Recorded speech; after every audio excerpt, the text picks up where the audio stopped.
Delhi Mumbai express way પર ગણતરીના કલાકોમાં જ બીજો કરુણ અકસ્માત. એક જ ટ્રકના ડ્રાઈવરના હાથે બીજા ડ્રાઈવરનું મોત. આમોદ તાલુકાના દોરા ગામ નજીક હોટલ જગદીશ પાસે દિલ્હી મુંબઈ એક્સપ્રેસ વે પર હૃદયદ્રાવક અકસ્માત સર્જાયો હતો. આ દુર્ઘટનામાં દ્વારકાના આશરે 25 વર્ષીય ટ્રક ડ્રાઈવર પ્રકાશ ચાવડાનું ઘટના સ્થળે જ કરુણ મોત નીપજ્યું. પ્રાથમિક માહિતી અનુસાર એક જ 16 ચક્કાવાળા ટ્રકમાં 2 ડ્રાઈવરો મુસાફરી કરી રહ્યા હતા. ટ્રકનો એક ડ્રાઈવર અજય હાથિયા હોટલ પર સાથી ડ્રાઈવર પ્રકાશ ચાવડાને શોધવા ગયા હતા, પરંતુ તેઓ જોવા મળ્યા નહોતા.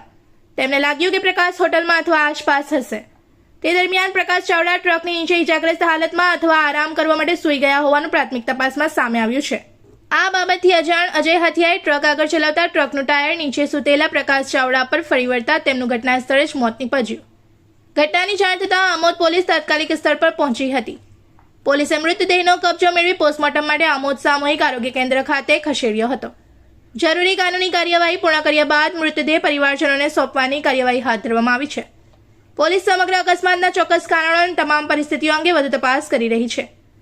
આ અકસ્માત ફરી એકવાર હાઈવે પર વાહન ચાલકો માટે સાવચેતી, પરસ્પર સંકલન અને વાહન ચલાવતા પહેલા સંપૂર્ણ ખાતરી કરવાની જરૂરિયાત તરફ गंभीर संकेत આપે છે. इस वीडियो को लाइक करें, हमारे चैनल को सब्सक्राइब कर बेल आइकन जरूर प्रेस करें हमारी न्यू वीडियो सबसे पहले देखने के लिए।